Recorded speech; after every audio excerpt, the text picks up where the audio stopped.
आपने कई horror games के बारे में सुना होगा, जैसे कि Bloody Mary, Charlie Charlie, bath game. लेकिन क्या आपने कभी एक मैक्सिकन हॉरर गेम सारा सरिता के बारे में सुना है? अगर नहीं तो आज की इस कहानी के बाद आप इस गेम के बारे में जान तो जाएंगे, लेकिन इसे खेलने की हिम्मत नहीं करेंगे। लियम एक 14 साल का बच्चा था जो कि अपने पेरेंट्स के साथ कैलिफोर्निया में रहता था। लियम एडॉप्टेड था। उसके असली माँ बाप बहुत गरीब थे, इसीलिए कैलिफोर्निया की गवर्नमेंट ने लियम की जिम्मेदारी एक फाइनेंशियली स्ट्रॉन्ग फैमिली को दी। लियम अपनी इस नई फैमिली के साथ पिछले 4 साल से रह रहा था। उसके पेरेंट्स तो बहुत अच्छे थे, लेकिन उनका एक रॉजर नाम का बेटा भी था जो कि लियम को बिल्कुल पसंद नहीं करता था। वो लियम से 2 साल बड़ा था।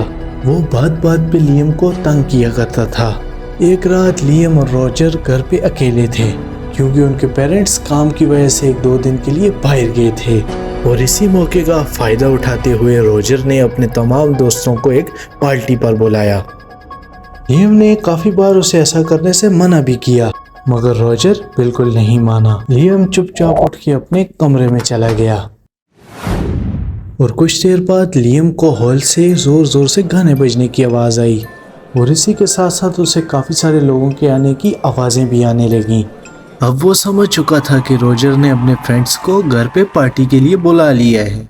लियम ये सब कुछ इग्नोर करके अपने रूम में ही था और तभी उसके कमरे का दरवाजा एकदम से जोर से खुला तो वहां पर रॉजर खड़ा था। उसने अपने बिहेवियर के लिए लियम से माफी मांगी और उसको पार्टी में आने के लिए कहा। पहले तो लियम को समझ ही नहीं आया कि अचानक से रॉजर कैसे बदल गया, पर फिर वो खुश होकर उस पार्टी में शामिल हो गया। कुछ बच्चे पार्टी में डांस कर रहे थे, लेकिन कुछ बच्चे वहां पर एक दूसरे से गुफ्तगू में मसरूफ थे। इतने में वहां पर रॉजर आया और वो लियम का हाथ पकड़ के उसको अपने रूम में ले गया। वहां पर लियम ने देखा कि रॉजर के रूम की लाइट्स ऑफ थी, बस उसके कमरे में सिर्फ और सिर्फ कुछ कैंडल्स जल रही थी। उसके रूम में उसके कुछ दोस्त पहले से मौजूद थे। रॉजर के दोस्त लियम को देख के हंसने लगे और तभी रॉजर ने उन्हें चुप होने का इशारा किया। इसके बाद वो अपनी हंसी छुपाने लगे। उसे कुछ समझ नहीं आ रहा था कि रॉजर आखिरकार क्या चाहता है, इसीलिए उसने रॉजर से सीधा सीधा पूछ लिया। इतने में रॉजर की एक दोस्त एमा आगे आई और उसने लियम से पूछा कि क्या वो उनके साथ एक गेम खेलना पसंद करेगा। लियम को लगा कि शायद रॉजर के दोस्त उससे दोस्ती करना चाह रहे हैं, इसीलिए वो एकदम मान गया। अभी रॉजर के कुछ दोस्त बेड पर बैठ के और खुद रॉजर एक कोने में जाके खड़ा हो गया। अब हेमा ने अपनी पॉकेट से एक ब्लैक कलर का बॉक्स निकाला, जिसको खोलने के बाद उसमें से 2 कॉइन निकले। उसने बताया कि अब जो वो गेम खेलने जा रहे हैं उसका नाम है सारा सरिता। इस गेम में वो सारा सरिता नामी 2 आत्माओं को बुलाएंगे और वो उनसे बातें करेंगे। उन्होंने लियम को डराते हुए कहा और वो जो भी सारा सरिता की आत्माओं से पूछना चाहता है पूछ सकता है। सहमे हुए लियम ने हाँ में ही अपना सर हिलाया। इसके बाद एमा ने लियम को गेम्स के रूल समझाए और कहा कि जब कॉइन्स के 2 हेड्स आएंगे उसका मतलब होगा यस, और जब 2 टेल्स आएंगे तो वो होगा नो, और जब 1 हेड्स और 1 टेल्स आएगा तो उसका मतलब होगा मे बी या शायद। इसके बाद दोनों ने गेम शुरू कर दिया। एमा ने एक कॉइन लियम को दिया और एक खुद रखा और इसके बाद एमा ने अपनी आंखें बंद करके बोला, सारा Sarita can we play your game, यानी सारा सरिता क्या हम तुम्हारा गेम खेल सकते हैं। इसके बाद एमा और लियम ने एक साथ कॉइन्स को ऊपर की ओर उछाला। अब दोनों कॉइन्स में हेड आ गया, जिसका मतलब था यस, यानी कि सारा सरिता ने उनको अपना गेम खेलने की परमिशन दे दी थी। एमा ने लियम से अपना क्वेश्चन पूछने को कहा। अब लियम ने घबराते हुए अपना क्वेश्चन पूछा, सारा सरिता क्या तुम सच में यहाँ हो? और एक बार फिर उन्होंने कॉइन्स को उछाला। फिर से दोनों कॉइन्स पर हेड आया। इसके बाद फिर लियम अगला सवाल पूछने ही वाला था कि रॉजर के बेड के नीचे से सफेद चादर वाला एक बच्चा क्रॉलिंग करते हुए निकला और लियम पर कूद गया। लियम के हाथ से डर के मारे वो कॉइन छूट गया। घबराहट के मारे लियम वहीं पर गिर गया और रोने लगा और तभी सभी बच्चे उस पर हंसने लगे। और रॉजर और उसके सारे दोस्त लियम को कमरे में ही लॉक करके वहाँ से चले गए। अब लियम अपने आंसू पहुँच के उसी बेड पे बैठ गया। उसे ऐसा लगा कि जैसे उसका कोई नाम पुकार रहा हो।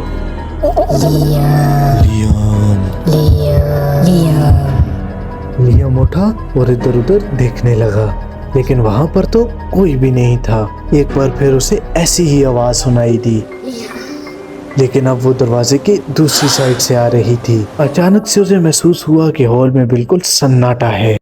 लियम आगे बढ़ा और उसने डोर नॉब घुमाया। कुछ देर पहले तक तो वो दरवाजा लॉक था, लेकिन अब अचानक से खुल गया था। अब वो कमरे से बाहर निकला और उसने जो देखा उससे उसके रोंगटे खड़े हो गए। वो सभी बच्चे जो पार्टी में आए थे वो सब हॉल में स्टैचू बन के खड़े थे और उन सब पे सफेद रंग की चादर डली हुई थी और उनकी आंखों, मुंह और कानों से खून बह रहा था, जो उनके ऊपर पड़ी सफेद चादर पर भी लग चुका था। अब डरता कांपता हुआ लियम बार बार रॉजर को आवाजें लगाने लगा। अब वो स्टैचू बने लड़के एक तरफ शिफ्ट होने लगे। अब लियम ने देखा कि उनके पीछे सोफे पर एक बच्चा लेटा हुआ है। उस बच्चे पर भी सफेद चादर पड़ी हुई थी। लियम अब उस बच्चे के पास गया और उसने धीरे से उस चादर को हटाया। लियम के दिल की धड़कनें अचानक से थम गईं। उसने देखा कि सोफे पर रॉजर बेजान हुआ पड़ा था। उसकी आंखें एकदम काली पड़ चुकी थीं। उसके चेहरे पर ऐसे भयानक तासुरात थे जैसे लगा कि उसने मरने से पहले कुछ बहुत बुरा देखा हो। और तभी लियम को अपने नाम की आवाज़ दोबारा आई। वो जैसे ही मुड़ा उसने देखा कि वहाँ पर दो लड़कियाँ खड़ी हैं जो कि बहुत डरावनी नज़र आ रही हैं। अब अचानक से वो दोनों लड़कियाँ ज़मीन पर उल्टी होके क्रॉलिंग करके उसकी तरफ आने लगी। ये सब चीज़ें देख के उसको दौरे पड़ने लगे और वो नीचे गिर गया। जब लियम की आंख खुली तो वो अपने बेड पे लेटा हुआ था। रॉजर उसके बेड के पास ही खड़ा था। अब लियम ने रॉजर से बहुत डरते हुए कहा कि सारा सरिता उसे लेने आ रही हैं। लियम रॉजर को अपने साथ हुआ पूरा किस्सा बताने लगा, लेकिन रॉजर को उसकी बातों पे हंसी आ रही थी और वो लियम का मजाक उड़ाने लगा। और तभी लियम को दोबारा किसी ने पुकारा, लियम, लियम। अब लियम अपने बेड से उठा और अपने रूम की शीशे की तरफ देखने लगा। उसे वही दो डरावनी लड़कियां अपने शीशे में नजर आईं। उन्हें देखते ही लियम का पूरा जिस्म अचानक से कांपने लगा। उसकी आंखें काली पड़ने लगीं और उनमें से खून निकलने लगा। रॉजर ने अपने पेरेंट्स को फ़ोन किया, लेकिन वो कुछ कर पाते तब तक लियम की सांसें बंद होने लगी। और अचानक से लियम के साथ क्या हुआ और क्या है ये सारा सरिता गेम और क्या है इस गेम का असली सच, इन सब बातों को जानने के लिए सब्सक्राइब करो हमारा चैनल। मिलते हैं इसके नेक्स्ट पार्ट में।